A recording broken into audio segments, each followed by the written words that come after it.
Welcome back to the GSMC Chip Shot Football Podcast to dive right into our second segment regarding a little bit of what we talked about in the first segment, and I think it has actually a lot to do with the two quarterbacks, right? Dak Prescott, one of the highest paid in the NFL, and Daniel Jones at the time when he got his contract, also getting a lot of money for that time. And apart from the obvious loss to the Dallas Cowboys 20 to 15, this entire game afterwards and me thinking of how close the Giants really were to winning this game, I'm thinking about how the what if scenario, right? About you can't help but think about Saquon Barkley, right? What if he was still a New York Giant? What if they redid this entire offseason, made sure to keep Saquon, and what if he was still on the team with Malik Neighbors, with Wan'Dale Robinson, who played very well, with Daniel Jones, who hasn't turned the ball over too much. He's playing very safe, very preservative football. Would they have actually won last night's game with a guy like Saquon Barkley on their team? Would they have won against the Washington Commanders? And in an alternate universe, if they won those two games plus the Browns game, the Giants would be sitting here at 3-1, right? When you really think about how close they've been, and having a guy like Saquon on your team, how big of a difference that obviously has become right now.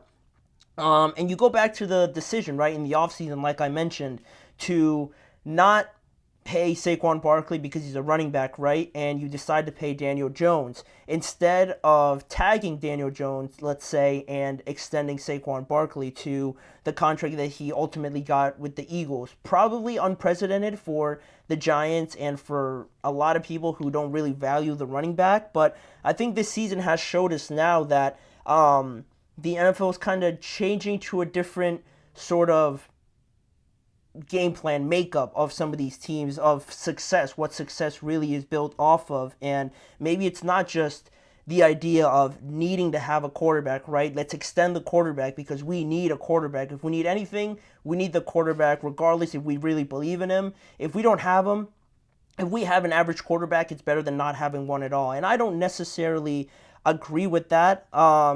When you're talking about a lot of money being spent on these guys. And it's not really about Daniel Jones overall. I kind of started it that way, but just because it leads into a bigger point. He did all right last night, but it's rather about the Giants, not having the talent around them on this offense to really score touchdowns outside of Malik Neighbors. And you see it in these games where you're right there. You need somebody else to kind of step up when Malik Neighbors has like three guys on him over there because they know he's going to get the ball. Who else is going to step up? Who else is going to create that separation to get you over the line? And the Giants don't really have that. And I think it just goes back to this decision, not only by the Giants, but I think by a lot of teams being overly worked up about, needing to assure any quarterback that they want, regardless if they really believe in him or not, because the quarterback is everything. This idea that you need a quarterback regardless of what situation you're in, regardless of what the offensive line is looking like,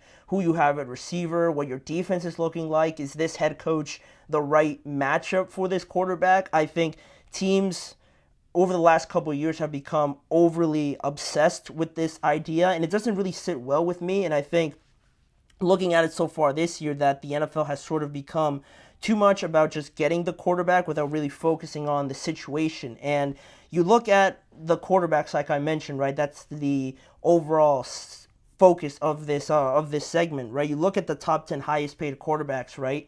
The quarterbacks that maybe you're thinking, do they deserve that money? They ended up getting it, right? Whoever you think that is. But the quarterbacks right now, the top 10 highest paid quarterbacks, just I think 4 or 5 of them that just got it recently in the last 5 to 2 years or something like that recently. The top 10 highest paid quarterbacks right now have a record of 10-18 overall. The top 4 quarterbacks, highest paid quarterbacks in the NFL, have a 1-9 record now so far through this year. Joe Burrow is 0-3, Trevor Lawrence is 0-3, Dak is now 2-2, and Jordan Love is 0-1. Jordan Love's been injured, but still losing record, right? While the average quarterbacks, the guys that maybe aren't as appealing, maybe the organizations and teams don't want to go out and put their necks out on the line for a Sam Darnold, the Geno Smith, a Justin Fields, Russell Wilson maybe if he was healthy enough to play. These guys, the 11th through 20th highest paid quarterbacks, are right now sitting with a 22-11 record so far. And then you take into account that record alone, right? It's not just based off the talent, right? That would be foolish, right? Like the 11 to 20th ranked quarterbacks are more talented than the top 10. I'm not saying that. I don't think that's the case. But if you look at it a bit more and how this year in the NFL has been so different because you take into account what we talked about, I think it was last week or just a few days ago, where the scoring is down. There's not a lot of passing. There's not a lot of big plays. You had Mel Kiper coming on ESPN saying how they should take away cover two because it's boring now. And I don't necessarily think it's boring. I think it's changing a little bit here. And the teams that are successful right now don't have these gunslinging 400 yards per game kind of quarterbacks, right? Unless you have the rare occasion where you have the Patricks, the Josh, the Lamars, I guess you could say, those three guys that are just head and shoulders, I think, above the rest. You can throw Joe Burrow in there in some conversations. But really, it's the teams that are not only taking advantage of that, but are running the ball efficiently. And then also, what's hugely overlooked for me is the coaching and the roster makeup and the build-up of the entire roster, right? Not just who the quarterback is nowadays in the NFL. It's not taking into account as much, whereas some teams, you see it now, the ones that are, quote-unquote, overachieving or surprising you a lot more this year. You look at the Vikings, not the most eye-catching quarterback, right, in Sam Darnold. Not too many people expected that much out of him at all this year, but you look at what he has in place, right? Kevin O'Connell as the head coach, Brian Flores as the defensive coordinator. They revamped that defense as well. They have a great O-line. They have great weapons around him. No surprise that team is 3-0, right? Another situation, the Steelers, Mike Tomlin, great head coach. Arthur Smith, new offensive coordinator, panning out a lot better than Matt Canada. A great running game, a fantastic defense with Justin Fields, who a lot of people were already giving up on in Chicago. They're 3-0. And you look at elsewhere, the Tampa Bay Buccaneers, surprising a team like the Lions, handling the Washington Commanders. They're 2-1. Not an awful record, obviously. And also, you look at some of the best teams right now in the NFL. I think arguably the two best right now are the Chiefs and the Buffalo Bills. And why do they look so unstoppable? Especially the Bills, who just lost Stephon Diggs, right? It's because they have this combination of both, or all the factors that I'm trying to mix in here, right? They have the quarterback, but not only they have the quarterback, right, but they have the great head coaching in Andy Reid, Sean McDermott, Joe Brady, the offensive coordinator for the Bills. That's a big one.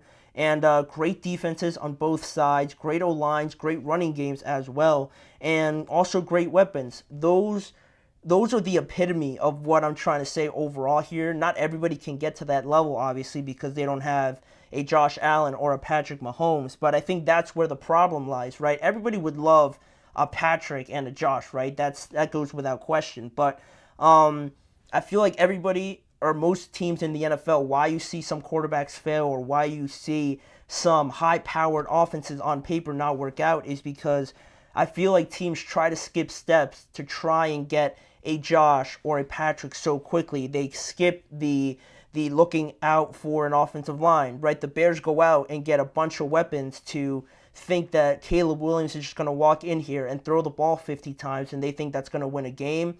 They forgot about the offensive line, right? That offensive line is probably one of the worst in the NFL, and you see why they're 0-3, why Caleb's getting drilled on each and every play he tries to throw the ball. They have no running game. They've overlooked that, and, I don't think it's a surprise based on the point I'm trying to say, right? Other situations, it relates to quarterbacks starting too early, right? Skipping steps. Bryce Young, whether or not you think the Panthers made a mistake on sitting him, or do you think that Bryce is just not a good quarterback just based on the way they look now with Andy Dalton? I never even thought he should have been starting at all, because you think of the idea that Bryce is just going to walk in there and lead this very badly built team overall into a situation where they're not losing anymore without a good offensive line, no weapons, no defense, no running game. He was just thrown out there, and I think that's become a regularity now. It's become the norm where teams try to skip steps now, and it's not necessarily just boiled down to the highest paid or anything like that. It also, it chimes into this conversation, right? When you have that decision to come up, when you're trying to pay these quarterbacks, honestly, if you don't find yourself in a situation where you have the infrastructure around this quarterback, I don't necessarily think you have to or should pay him this amount of money because it's not going to change anything that much. You look at the Cowboys and paying Dak Prescott, I know they did it very late and it inflated the price tremendously, but the idea, I guess the fear a little bit, right? Not a lot of people would take that risk of saying, you know what, we don't have the rest of the team right now to pay Dak this amount of money. Let's move on from Dak. Let's try to build this offensive line back up, try to find some more run stoppers, obviously, get some more weapons in here, and then we can think about a quarterback. Obviously, easier said than done, right? You're not going to get one the next year, highly unlikely, and for a team like the Cowboys to not have a quarterback, it's not good marketing, and it goes bigger than just football, right? I understand that, but you look at that situation, you look at another situation, I guess with the Jaguars is another one where they pay Trevor Lawrence this amount of money, but they don't take into account the losses of Calvin Ridley, the offensive line not being very good, not addressing that defense. That defense, the defensive line is great, but the secondary is a mess. They're not very good in that aspect at all. So it kind of goes hand in hand, with the highest paid quarterbacks and how it's not necessarily a talent thing. I think the overall point I'm trying to make is that this idea of chasing the quarterbacks and wanting to get them locked down, regardless of how else your team is looking right now, I don't think that's the way to go about it. And I don't think it's a surprise that these other teams that opt for a lesser paid quarterback and they opt more money in to bringing in more pieces on defense, on the offensive line, on just anywhere else to have the quarterback as the final piece, it doesn't surprise me that they're successful right now either. And it's almost like, I'll leave this segment here with this example, right? It's like if you're trying to build a house, right? You got to have the foundation to that house ahead of everything, right? The foundation is everything, right? The foundation of a good running game, defense, offensive line, right? Those are usually the three pillars. Without that, the house is basically nothing. The quarterback is almost like the roof, the final piece you put on this house before it's actually complete and you have the Chiefs and you have the Buffalo Bills.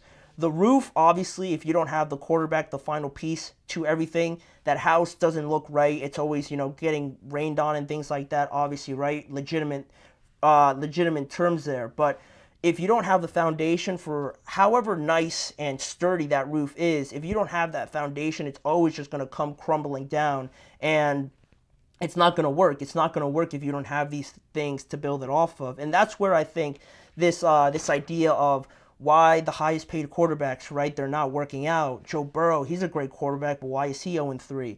The Trevor Lawrence's, I just mentioned him, great quarterback, right? But he's 0-3. I think it has more to do with the idea of the environment, the situation that the average quarterbacks, I guess you could say, are in, rather than, I don't think it's talent or anything like that, but it was so fascinating to me to see those records and, apply it now to this idea that a lot of teams, I feel like, are just trying to skip steps and trying to lock down these quarterbacks without really having an idea that you need a lot more around them than you can just have with them and expect them to kind of carry your franchise. It's never really going to work like that. And all those examples I gave, I think, support that reasoning. And it was just interesting to me that I saw that, this morning, and I had to come on here and talk about it because I've had that feeling for a while now, and I had to bring it up. But we'll leave that topic there. We could go on more and more about it, but we have to move on to our game picks this week for Week 4 in the NFL. I did part 1 yesterday. Now we're going to get into part 2. The rest of the 7 games on Sunday and how they're going to pan out, my ideas around them, and who I believe will win is coming up right after this break. You're listening to the GSMC Chip Shot Football Podcast. Looking for